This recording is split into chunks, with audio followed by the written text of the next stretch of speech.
Hello everyone. मेरा नाम संतोषी पंत है और अभी मैं बीएससी नर्सिंग थर्ड ईयर में हूँ।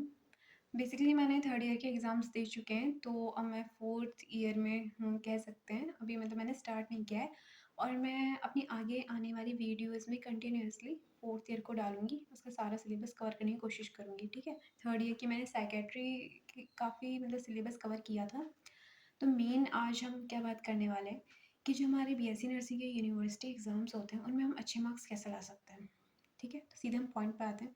सबसे पहली बात ये है कि टाइम मैनेजमेंट, क्योंकि मैंने अपने फर्स्ट ईयर में टाइम मैनेजमेंट नहीं किया था, मैंने बहुत बड़ी मिस्टेक की थी, उसकी वजह से मेरा काफ़ी रह गया था। तो अब मुझे इतना एक्सपीरियंस हो चुका है कि कैसे क्या करना होता है, तो वो मैं आपसे शेयर करूँगी। देखो, जो हमारा एग्ज़ाम आता है ना, हमारा जो बीएससी नर्सिंग का यूनिवर्सिटी पेपर आता है, वो ज़्यादातर एक ही फॉर्मेट में आता है। तो हमें ये पता चल जाता है कि हाँ, ये 2 मार्क का क्वेश्चन आएगा, फिर ये 15 मार्क का आएगा, फिर ये 5 मार्क के 5 आएँगे ये। अगर आपका हमेशा यूनिवर्सिटी का फॉर्मेट एक जैसा आ रहा है, तो आप पहले से ही प्लान करके जाओगे कि इस क्वेश्चन को मैं इतने मार्क्स दूँगी, इस क्वेश्चन को मैं इतने मार्क्स दूँगी। इससे क्या होगा, एग्ज़ाम में आपको एंग्ज़ायटी नहीं होगी कि मेरा पेपर छूट रहा है, क्योंकि आपने प्री प्लान्ड की हैं चीज़ें और उसी के अकॉर्डिंग आप लिख रहे हैं। ठीक है? बाई चांस आपका फॉर्मेट चेंज हो जाता है, तो जो 3 घंटे में से स्टार्टिंग के 5 घंटे हैं, उसमें आप पूरा माइंड मैप बना लोगे कि इस क्वेश्चन को मुझे इतना टाइम देना है, इस क्वेश्चन को मुझे इतना टाइम देना है। ठीक है? साथ में क्या करना है, इस क्वेश्चन को मुझे इतने पेजेस में लिखना है, इस क्वेश्चन को मुझे इतने पेजेस में लिखना है। बस 5 मिनट में आपको ये सोच लेना है, इससे आपका टाइम वेस्ट नहीं होगा। ये मत सोचना है कि इससे तो मेरा टाइम वेस्ट हो जाएगा, इससे बढ़िया मैं लिखना स्टार्ट कर देती हूँ। ठीक है? नहीं, क्योंकि ये 5 मिनट जो होने वाले हैं वो आपके पूरे जो 3 घंटे हैं उनको अच्छा बनाएँगे। कैसे? क्योंकि कई बार क्या होता है, हमें बहुत ज़्यादा आता है और हम लिखते जाते हैं, ये नहीं देखते हैं कि कितना टाइम हो गया है, कितने पेजेस भर गए हैं। ठीक है? और हम लिखते जाते हैं, उस चक्कर में हमारा लास्ट में छूट जाता है। तो हमें पहले से ही टाइम, पेज मैनेज करके चलना है। उस हिसाब से अगर हम करेंगे तो हमारा पूरा पेपर टाइम पे हो जाएगा और ये होना चाहिए कि लास्ट में हम 5 मिनट बचा लें। उन 5 मिनट में क्या करना है, क्यों बचाने हैं हमें 5 मिनट? जो हेडिंग्स हैं, उन्हें हमें अंडरलाइन करना है ब्लैक स्केच से। ठीक है? और हमें क्या करना है, हेडिंग्स ज़्यादा बनानी है। फॉर एग्ज़ाम्पल, अगर हमारा टॉपिक आ रहा है कि मेन या फिर हर चीज़ डिस्क्राइब करो, एक मेन इक्वेशन को डिस्क्राइब करो, तो सबसे पहले आप उसमें क्या-क्या हेडिंग्स बना सकते हो, जैसे कि इंट्रोडक्शन हो गया, डेफिनेशन हो गया। इंट्रोडक्शन में ये भी आ सकता है कि वो मेनिया किस आईसीडी क्लासिफिकेशन के अंदर आता है। ठीक है, मेनिक डिसऑर्डर्स, मूड डिसऑर्डर्स।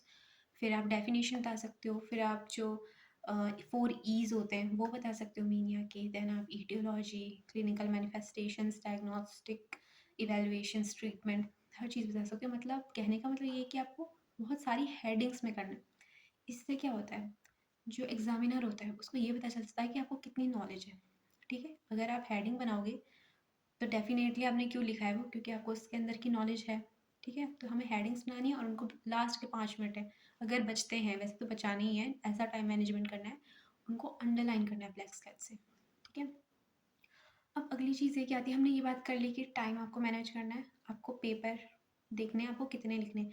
क्योंकि यूनिवर्सिटी एग्ज़ाम्स में क्या होता है कि हमें बहुत क्वांटिटी में लिखना होता है। क्वालिटी तो होनी चाहिए, क्वांटिटी भी इनफ होनी चाहिए। फॉर एग्ज़ाम्पल, हमारी यूनिवर्सिटी में अगर आप 2 मार्क्स में 1 पेज लिखो, 5 मार्क्स में 2 पेज लिखो, 15 मार्क्स में 8 पेज लिखो, तो अच्छा हो जाता है, मतलब अच्छे मार्क्स आ जाते हैं। ठीक है?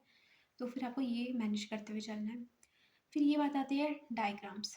अब देखो, इसमें भी 2 टाइप के लोग आते हैं। एक तो वो होते हैं जो फटाफट बना लेते हैं, ठीक है? और एक वो होते हैं कि जो बार-बार मिटाते रहते हैं, फिर बनाते रहते हैं।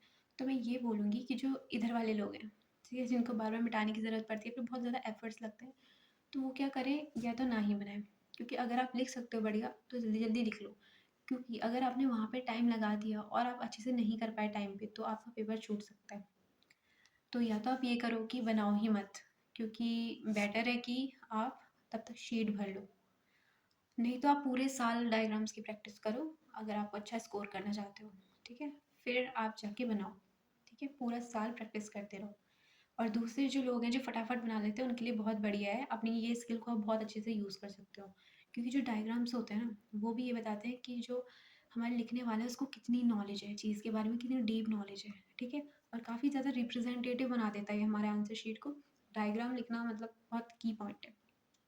उसके बाद हमारी टाइम की बात हो गई, हमारे पेज की बात हो गई, हमारे हेडिंग्स उनकी अंडरलाइनिंग की बात हो गई और हमारे डायग्राम्स की बात हो गई। अब हम आते हैं कि हम कैसा फॉर्मेट लिखेंगे, ठीक है?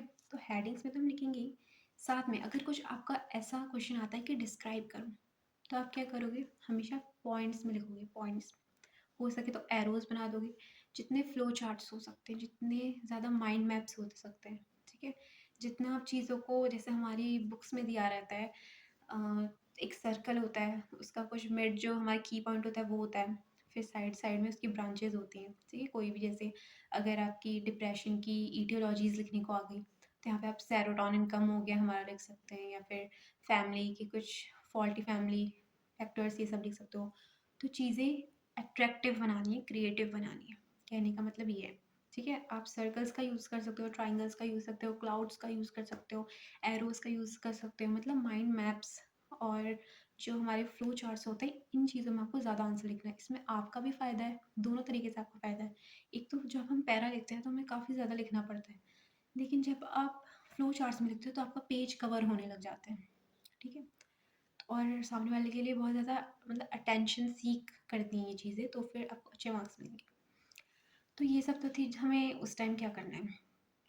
और एक और चीज़ मैं बताना चाहती हूँ कि पानी आप एग्ज़ाम के 1 घंटे पहले तक मत पीना, मतलब 1 घंटे पहले, उसके बाद मत पीना, ठीक है? 1 घंटे पहले तक आपको जितना पानी पीना है, पीना, वॉशरूम चल जाना।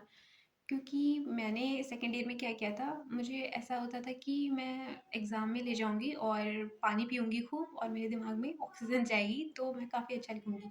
लेकिन मैं खूब पानी पी लेती थी, फिर मुझे वॉशरूम जाना होता था, फिर मेरा टाइम वेस्ट हो जाता था, ठीक है? तो ये कोशिश करना है कि आप दिन भर पानी पियो, खूब पानी पियो, लेकिन एग्ज़ाम के 1 घंटे पहले ना पियो, क्योंकि फिर अगर आप वॉशरूम जाएँगे, फिर आपका टाइम वेस्ट होगा। ये थोड़ा फ़नी लग रहा है, पर ये भी काफ़ी टाइम सेविंग है, और हमें पता है एक-एक मिनट बहुत ज़्यादा इम्पोर्टेंट होता है, अगर आपको अच्छा स्कोर करना है तो, ठीक है? एक-एक मिनट आपको वेस्ट नहीं करना है, क्योंकि क्या होता है हमारे, जैसे कि एग्ज़ाम्स में हमें काफ़ी ज़्यादा लिखना होता है, हम सबको पता है बीएससी नर्सिंग एग्ज़ाम में बहुत ज़्यादा आपको लिखना पड़ता है, तो आप स्टार्टिंग से एक स्पीड मेंटेन करके चलोगे, ठीक है? जैसे कि आपका पेपर छूट ही रहा है, उस स्पीड में आपको स्टार्टिंग से लिखना है और लिखते जाना है, लिखते जाना है। अब ये नहीं कि उस स्पीड के चक्कर में आप हैंडराइटिंग ख़राब कर दोगे। हैंडराइटिंग अच्छी हो या गंदी हो, समझ में आनी चाहिए, ठीक है? इस चीज़ का स्ट्रेस मत लो कि मेरी राइटिंग गंदी है, बस उसको ऐसा बना लो कि वो सामने वाले को समझ में आ जाए। तो आपको स्टार्टिंग से ऐसे लिखना है कि आपका पेपर छूट रहा होगा, ठीक है? उसके बाद ये तो बात थी हमारी एग्ज़ाम की। अब हमारी ये बात आती है कि हम कैसे पढ़ें पूरे साल। तो बहुत ज़्यादा पढ़ने की ज़रूरत नहीं है, ठीक है? कम पढ़ो, पर अच्छा पढ़ो, क्योंकि हमारी कॉलेज लाइफ है, हर चीज़ करनी चाहिए, हर चीज़ एक्सपीरियंस करनी होती है, हमें कॉलेज में करनी चाहिए, क्योंकि बाद में रिग्रेट ना रह जाए कि हाँ, मैंने अपने कॉलेज टाइम पे भी ये नहीं किया। तो फिर हमें क्या करना है मेन, हमें रोज़ 4 आवर्स का हमें रूल बना देना है, 4 गोल्डन आवर्स हमें रूल बनाना है। क्या करना है? रोज़ 4 घंटे हमें पढ़ाई को देने हैं, सिर्फ़ 4 घंटे, और वो भी क्वालिटी होनी चाहिए उनमें बहुत ज़्यादा। अब आप कैसे कर सकते हो ये? मैं और मेरे दोस्त, हम लोग क्या करते हैं, जैसे कि मैं ऑनेस्टली अगर आपको बताऊँ तो मेरे कॉलेज में उतना ज़्यादा स्टाफ नहीं है, ठीक है? तो हमारी मोस्टली फ्री पीरियड्स रहते हैं, क्योंकि गवर्नमेंट कॉलेज में अगर आप देखें तो ज़्यादातर आपके फ्री पीरियड्स ही रहते हैं। अगर प्राइवेट है तो अलग बात है, क्योंकि उसमें तो आपका एक-एक पीरियड वो लोग अच्छे से लेते हैं। तो अब हम इस फ्री टाइम को कैसे यूटिलाइज़ करते हैं, हम लोग एक ग्रुप बना लेते हैं और ऑलरेडी हम पिछले दिन ये बाँट चुके होते हैं कि आज तुम ये टॉपिक समझाओगे, आज तुम ये टॉपिक समझाओगी, ठीक है? और वो बंदा उसे समझाता है। इससे क्या होता है, अगर हम अपने दोस्तों से, अपने सेम एज ग्रुप से समझते हैं, तो वो चीज़ हम ज़्यादा रिटेन करते हैं, ठीक है? और अगर हम खुद भी पढ़ाते हैं सामने वाले को, तो सबसे ज़्यादा नॉलेज किसको होती है उस टाइम, उस टॉपिक के बारे में? खुद को, ठीक है? तो वो चीज़ लॉन्ग टर्म मेमोरी में शिफ्ट होने की बहुत ज़्यादा प्रोबेबिलिटी है, ठीक है? उसके बाद ये है कि ये आपके अंदर कॉन्फिडेंस ले आती है, तो आप जब पूरे साल ये करते रहोगे ना, तो आपके अंदर एग्ज़ाम में कोई स्ट्रेस नहीं होगा कि मैंने पढ़ा नहीं है या फिर मुझे आता नहीं है, क्योंकि ये है कि आपने पूरे साल कुछ ना कुछ आपके दिमाग में जाता रहा है, किसी ने आपको पढ़ा दिया, आपने किसी को पढ़ा दिया, क्योंकि जो टीचिंग होता है ना, 90% हम उससे रिटेन कर पाते हैं। अगर आप लिखने से सीखते हो, बोलने से सीखते हो, पढ़ने सिर्फ देखने से सीखते हो, तो सबसे ज़्यादा बेस्ट हमारा टीचिंग होता है। तो आपको क्या करना है कि अपने दोस्तों को पढ़ाना है और उनसे भी पढ़ना है, ठीक है? जो भी आपका कॉलेज का फ्री टाइम होता है, फिर घर, मतलब हॉस्टल या फिर अपने घर पे आके आप लोग एक्सरसाइज वगैरह बाकी चीज़ों पे टाइम दे सकते हो, पर अगर आपने रोज़ 4 घंटे दे दिए अपनी पढ़ाई को, तो बहुत ज़्यादा प्रोबेबिलिटी है कि आप अपने एग्ज़ाम में बहुत अच्छा स्कोर करोगे और आपको काफ़ी नॉलेज हो जाएगी चीज़ों के बारे में। फिर एक ये भी चीज़ है कि आपको क्यों पढ़ना है, ठीक है? बहुत लोग क्यों पढ़ते हैं? रट्टा मारते हैं ताकि हमें यूनिवर्सिटी एग्ज़ाम में अच्छा स्कोर करना है। अच्छा स्कोर करना एक अलग चीज़ है और अपनी नॉलेज बढ़ाना एक अलग चीज़ है। हमारा मेन एम स्टार्टिंग से यही होना चाहिए कि हमें अपनी नॉलेज बढ़ाना है, ठीक है? हम जिस भी फील्ड में आ गए हैं, अब हमें उसके बारे में एक अच्छी नॉलेज होनी चाहिए, ठीक है? ये बहुत इम्पोर्टेंट होता है किसी भी प्रोफ़ेशन के लिए। तो फिर आपको क्यों पढ़ना है? अच्छा स्कोर करने के लिए नहीं, अच्छी नॉलेज होने के लिए, ठीक है? अच्छा स्कोर करना एक अलग बेनिफिशियल पॉइंट है। उसके बाद आप बॉल पेन से लिखना। क्यों? क्योंकि कई बार हमारी जो आंसर शीट्स होती हैं वो ऐसी जगह पे भी हो सकती है कि क्या पता हमें पानी हो, तो अगर आपने जेल पेन से लिखा वो हो सकता है वो फैल जाए, ठीक है? और 2 टाइप के बच्चे होते हैं। एक तो वो होते हैं जिन्होंने पूरे साल पढ़ा होता है, एक वो होते हैं जिन्होंने पूरे साल नहीं पढ़ा होता है और दोनों को एंग्ज़ायटी होती है। ज़्यादातर मोस्टली केस में दोनों को क्यों होती है? जिन्होंने ज़्यादा पढ़ा है, उन्हें इसलिए होती है कि मैंने पूरे साल तो पढ़ा है, पर कहीं कुछ एग्ज़ाम में ऐसा ना आ जाए जो मैंने ना पढ़ा हो या मुझे ना आता हो या फिर इतना सारा कोर्स जो मैं पढ़ चुकी हूँ, अब मैं उसको रिवाइज़ कैसे करूँगी, मैं तो भूल गई। दूसरे बच्चे वो आते हैं जो पूरे साल नहीं पढ़ते, उनको ये एंग्ज़ायटी हो जाती है कि मैंने पूरे साल नहीं पढ़ा, अब क्या होगा मेरा? तो दोनों केसेस में क्या करना है, स्ट्रेस बिल्कुल नहीं लेना है, बिल्कुल भी नहीं लेना है, क्योंकि जो हमारे यूनिवर्सिटी एग्ज़ाम्स आते हैं ज़्यादातर क्या होता है, जो पहले क्वेश्चंस आए हुए होते हैं मोस्टली वही आते हैं, ठीक है? पेपर ईज़ी आता है और स्ट्रेस लेने की बिल्कुल ज़रूरत नहीं है इस यूनिवर्सिटी एग्ज़ाम्स में। बस आपको क्या करना है, चीज़ों को सामने वाले को बताते नहीं रहना है कि मैंने अभी ये कवर नहीं किया, मैंने ये कवर नहीं किया, ठीक है? अपना टाइम वेस्ट नहीं करना है, चीज़ों को पढ़ना है। जितना टाइम अभी बचा है उसको यूटिलाइज़ करना है, अपना 100% देना है। भले ही आपके पास 1 दिन हो, आपने पूरे साल कुछ नहीं पढ़ा हो, पर उस 1 दिन में आपको 1 सेकंड को 1000 घंटे के बराबर पढ़ लेना है। मतलब बात समझ में आई? कि टाइम को काफ़ी ज़्यादा आपने यूज़ करना है अच्छे से, क्योंकि पूरे साल पढ़ना भी इम्पोर्टेंट नहीं है, ठीक है? अगर आप कम टाइम में बहुत अच्छा पढ़ लेते हो तो आप काफ़ी अच्छा स्कोर कर सकते हो। पूरे साल अगर आप थोड़ा-थोड़ा पढ़ रहे हो तो वो बहुत अच्छी बात है, क्योंकि आप ही पे जो है वो स्ट्रेस नहीं आएगा, ठीक है? सो आई थिंक मैंने काफ़ी सारे की पॉइंट्स जोड़ लिए।